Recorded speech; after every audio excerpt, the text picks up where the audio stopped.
Most people think billion-dollar decisions are made in secret boardrooms with huge spreadsheets and 50-page reports. That's not how it works. When deciding whether to bet billions on AI, robots, or rockets, everything in my head collapses into three brutal questions. Does this change the world?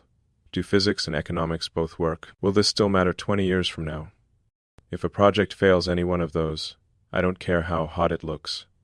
It doesn't get my time. Right now, in 2026, there are three main tables where my chips are stacked: Tesla's AI plus robots, Tesla's robotaxis, and SpaceX's Starship plus Starlink system. Tesla is not just an electric car company anymore.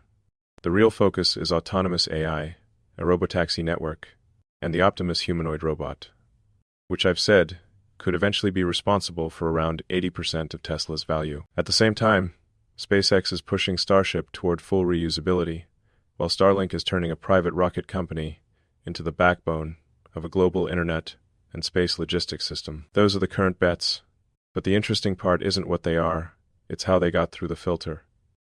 The first question I ask is, if this works, does it change the world? Not does it make a profit, not does it grow revenue by 10%, but if this actually succeeds at full scale, does the game itself change? For robotaxis, the answer is obviously yes. If Tesla can roll out a large-scale robotaxi network, the goal for 2026 and beyond, you turn cars from products into autonomous earning assets, and transport becomes vastly cheaper and more available. For Optimus, the answer is also yes.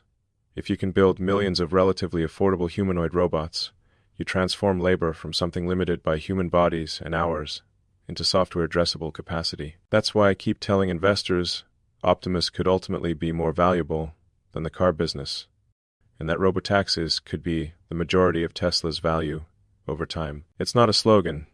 It's a consequence of the first question: a global robotaxi network and a global robot workforce both fundamentally change how the economy works. The same logic applies at SpaceX. Starship and Starlink are not incremental. Reusable Starship, if it works, takes launch costs from thousands of dollars per kilogram toward hundreds, or even less, and enables entirely new industries in orbit and beyond. Starlink has already deployed thousands of satellites and millions of subscribers, turning space into a real communications business instead of a niche sideshow. So the first filter is simple and ruthless. If the upside is not world-changing, it doesn't qualify as a main bet. Small optimizations belong to teams and processes. My job is to say yes only to things that have the potential to bend history, not just nudge a quarterly chart. The second question is, can physics and economics both work?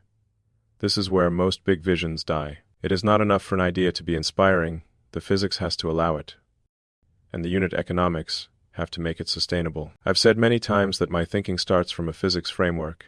Boil things down to fundamental truths, and reason up from there, not by analogy to what other companies are doing. Take Starship. The vision is fun: huge rockets, Mars, moon bases, sci-fi images. But the actual decision is driven by physics and cost. Can we build a fully reusable rocket that survives launch, re-entry, and landing repeatedly? Can we get the cost per kilogram so low, potentially orders of magnitude below older systems, that it opens up new business models in space? Reusability worked with Falcon 9. We cut launch costs dramatically compared to the space shuttle era. That gave confidence that the physics and economics of pushing reusability further with Starship weren't pure fantasy, just a harder engineering problem. If physics had said no clearly, or if the cost curve never pointed to a sane business, the project would not be worth the risk. The same filter applies to Tesla. Robotaxis rely on vision-based autonomy. The physics question is, can a car understand the world with cameras and neural networks well enough to drive safely? The economics question is, does this approach scale better than high-cost hardware and maps? And can a fleet like this actually generate enough revenue per mile to justify the investment? With Optimus, the physics question is whether a humanoid robot can move, manipulate, and operate in human environments with enough dexterity and reliability, using similar AI and hardware stacks to Tesla cars. The economics question is whether we can manufacture millions of these at roughly tens of thousands of dollars apiece and sell them into real demand so that the value they create far exceeds their cost. If either side fails, if the robot can't move properly in the real world, or if the economics make each robot more expensive than the value it generates, the idea fails the test. That dual check is non-negotiable. Physics and economics both have to say, yes, in principle, even if the engineering path is long and painful. The third question is, will this still matter in 20 years? This is the long-term mission filter. A lot of things look exciting on a 1-year or 3-year horizon because they ride hype waves. Tokens, trends, ads, short-term media cycles, political cycles. If something doesn't obviously matter on a 20-year view, it's very unlikely to get my attention beyond a tweet. Ask this about Tesla. Will AI-driven transport and humanoid robots matter in 20 years? Yes. In 2 decades, the idea that most vehicles are manually driven and most physical labor is done by humans will seem as old-fashioned as using horses to pull carts in cities. Ask this about SpaceX and Starlink. Will making space radically cheaper and building a planetary-scale internet matter in 20 years? Also, yes, fully reusable rockets and global connectivity are core components of a multi-planetary civilization and of a high-bandwidth, AI-powered Earth. A lot of people chase whatever is hot this year. The 20-year filter is designed to kill hype plays. If something doesn't obviously support sustainable energy, autonomy, AI as a tool for humanity, multiplanetary life, or large-scale human flourishing, it doesn't belong in the bet billions category, no matter how good the headlines look. Those 3 questions together form the backbone of my decision system. If this works, does it change the world? Can physics and economics both work? Will this still matter in 20 years? Passing all 3 doesn't guarantee success. Starship can still explode, Optimus can still stumble, timelines can still slip, but it does guarantee that the pain, ridicule, and risk are at least aimed at something worthy. The interesting part for you is that this is not just a billionaire's framework. You can apply the same 3 questions to your own career, business, and investments, scaled down to your reality, instead of rockets and robots. Most people spread themselves across lots of tiny, short-term bets, small side hustles, random certificates, chasing small promotions, trading on hype cycles. They end up busy but stuck, because nothing they're doing has the potential to actually change their trajectory. Start with the first question.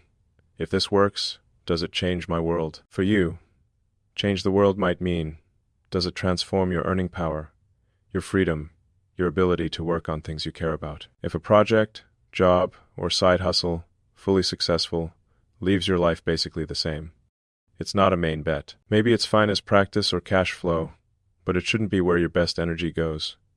Then ask, can physics and economics both work in my situation? Physics for you is reality, your actual time, energy, skills, and constraints. Economics is, does this path have a plausible way to pay off relative to effort and risk? If you want to pivot into an AI-adjacent career, for example, the physics side says, can you realistically learn the skills and do the work given where you are now? The economic side says, is there growing demand and compensation in this area, or is it already saturated? The answer needs to be yes, in principle, on both, even if it takes years. Finally, ask, will this still matter to me in 20 years? This doesn't mean you have to know exactly what you'll be doing in 2046. It means you should bias towards skills and domains with long half-lives. Understanding systems, learning to build and direct technology, deep problem-solving, communication, ownership and productive assets. Short-term plays that won't matter in a decade. Random trends, shallow credentials, things that only exist because of a temporary hype spike, should not be allowed to occupy the core of your life. If you run your decisions through this lens, you will probably end up with fewer bets, but they'll be bigger and more aligned. Instead of 10 trivial projects, you'll have 1 or 2 robotaxi-level bets for your own life, maybe a serious skill stack in AI, robotics, or systems, maybe a business that actually leverages automation, maybe a long-term investment strategy tied to real technological progress. That's the secret behind the curtain. It's not magic.